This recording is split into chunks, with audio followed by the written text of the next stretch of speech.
Hello folks, welcome to Legacy IAS. In today's video, we'll be looking into the administrative part about the Chera Dynasty.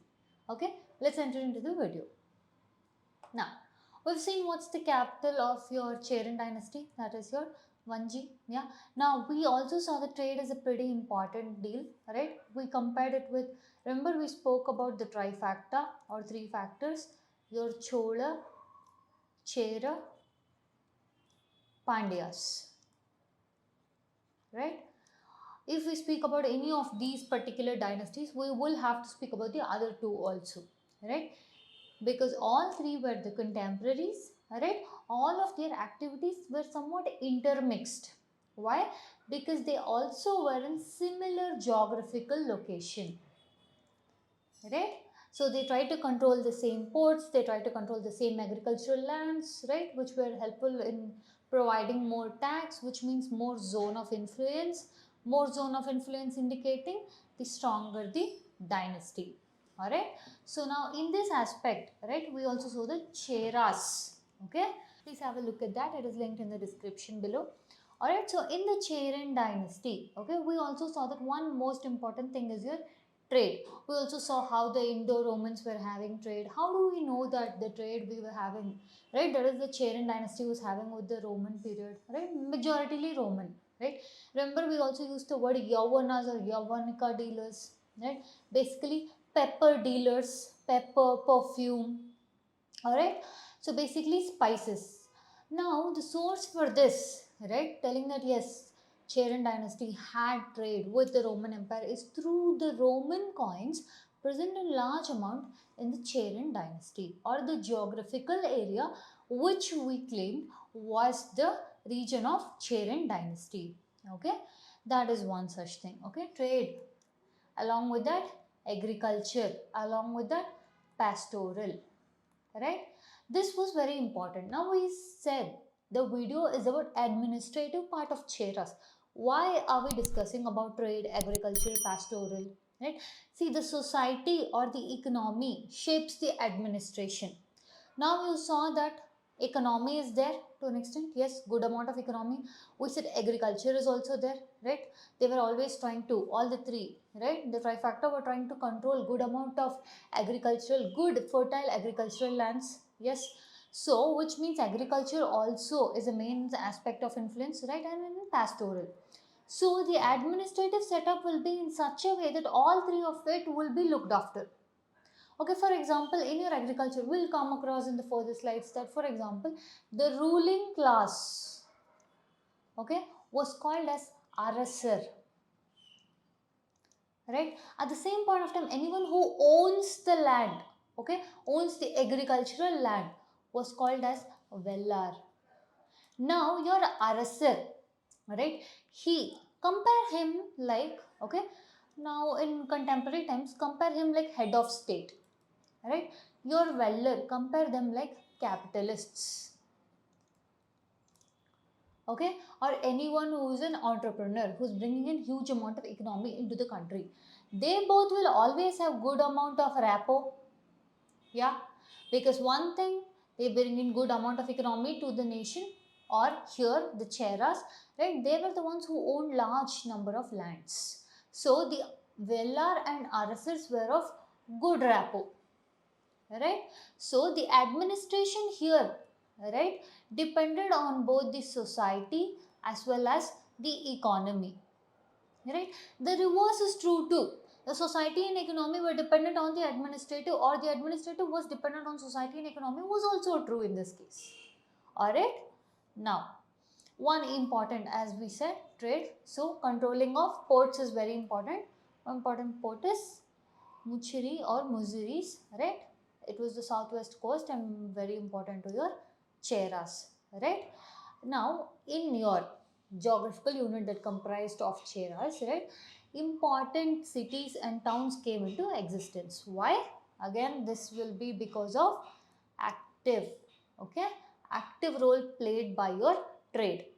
Alright, when trade is there, right? See, now this is the city. What distinguishes the city from village? Or basically city, village, town or anything? It is nothing but the mode of occupation. right?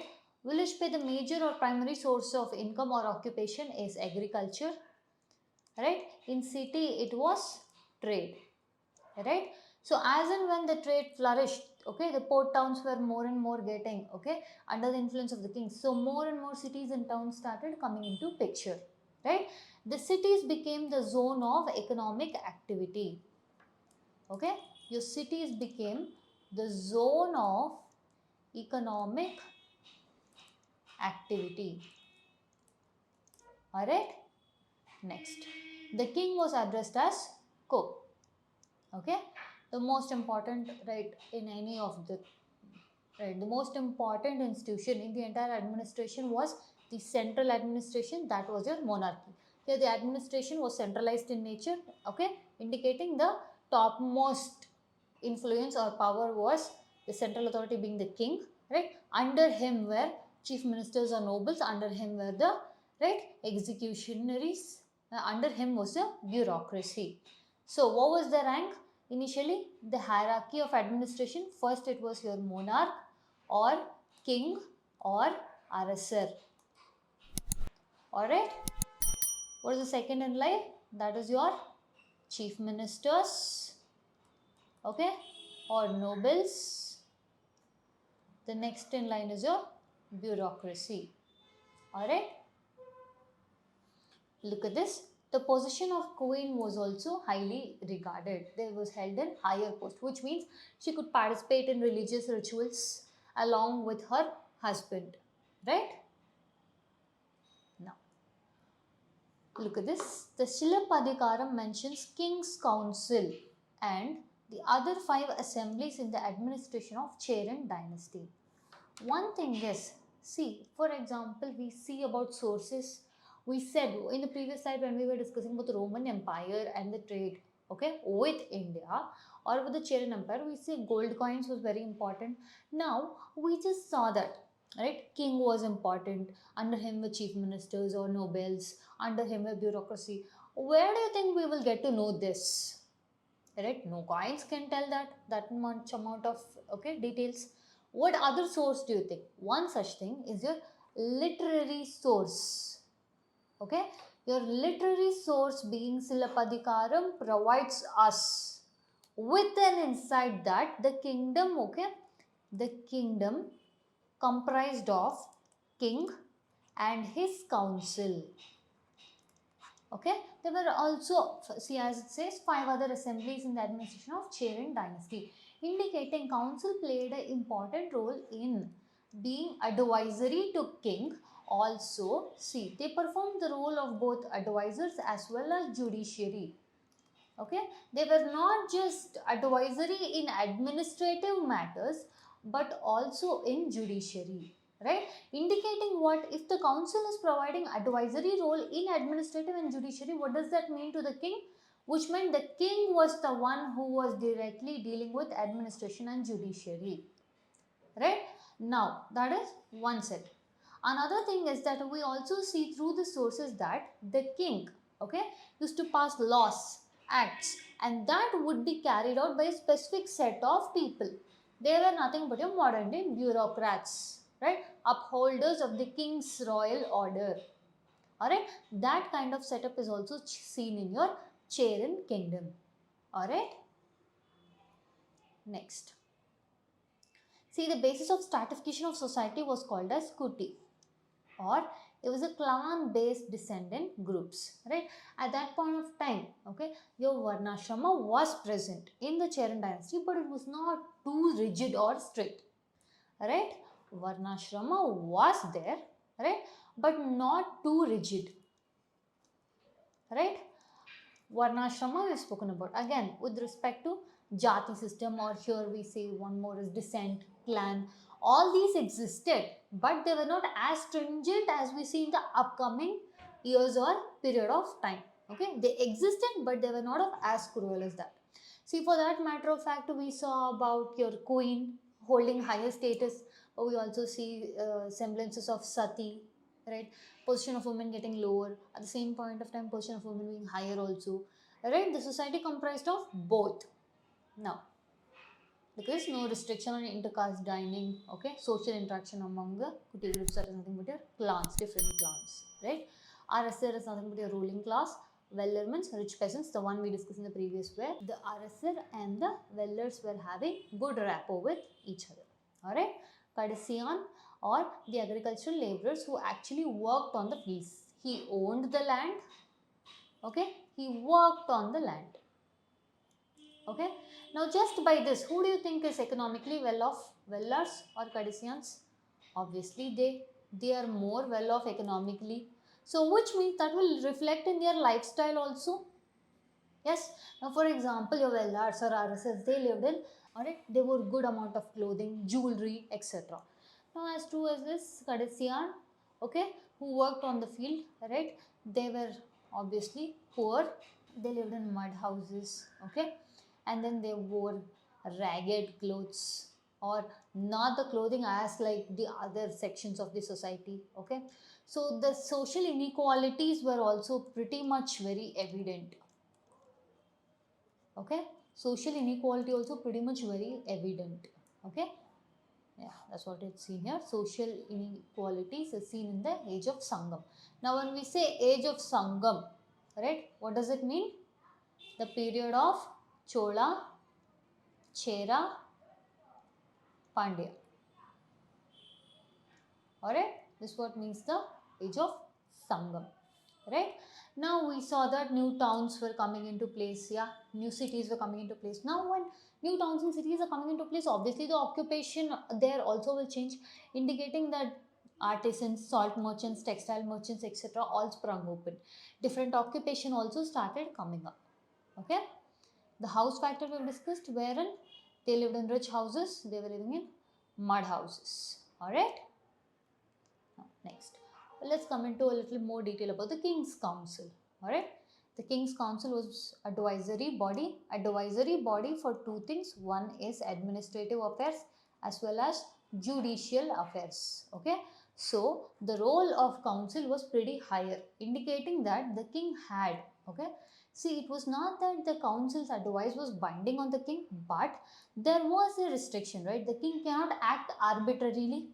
The reason the council is present is only to make sure that the king's decision will not be arbitrary. See, at the end of the day, king's decision is upheld. See, at the end of the day, king's decision is upheld. But still, this is just to check that the council was pretty strong. Okay, the council acted as a system of checks and bounds, okay, for your royal order. Okay, now these councils, okay, they comprised of powerful noblemen, rajas. Example of one such thing is ruler of Alumbil. Alright, there's presence of chief ministers or nobles. Alright. Now, there was elaborate executive structure. Yes. Now see, the king is now here holding the legislative power, right, as well as judiciary power. Right? The king and the council holds both legislative power as well as judiciary power. The council holds advisory power to this. The king holds actual power of legislation and judiciary. The executive structure also had to be set up, right? That was with your bureaucracy. Okay, that was very well set up in the Cheran administration. So we have, okay, established legislative, executive, right, judiciary. Okay, primary occupation of the people was agriculture, pastoralism as well as trade. Alright, now copper and lead coins, okay, Cheras were using copper and lead coins on the similar fashion of the Roman gold coins. Okay, coins had bow and arrow engraved on them. Why bow and arrow? Because that is the emblem. Remember the flag in the previous video of the Cheran political aspect where we discussed? Bow and arrow was the Cheran emblem, indication of this. Alright. See today, what emblem is there in our coin? Alright. Next. What are the source of all these things? Right. What is the source that we are having to tell that this is how the administrative setup of Cheras was? One is your Sangam literature as we have discussed. See, this is the source that mentions about the trade with Chera Dynasty. Alright. Next, this source mentions about Muzirs are the most important port center of Cheras. Okay. We also find inscriptions in Pugalur. Okay. Where it is said about 3 generations of Cheran rulers. Okay.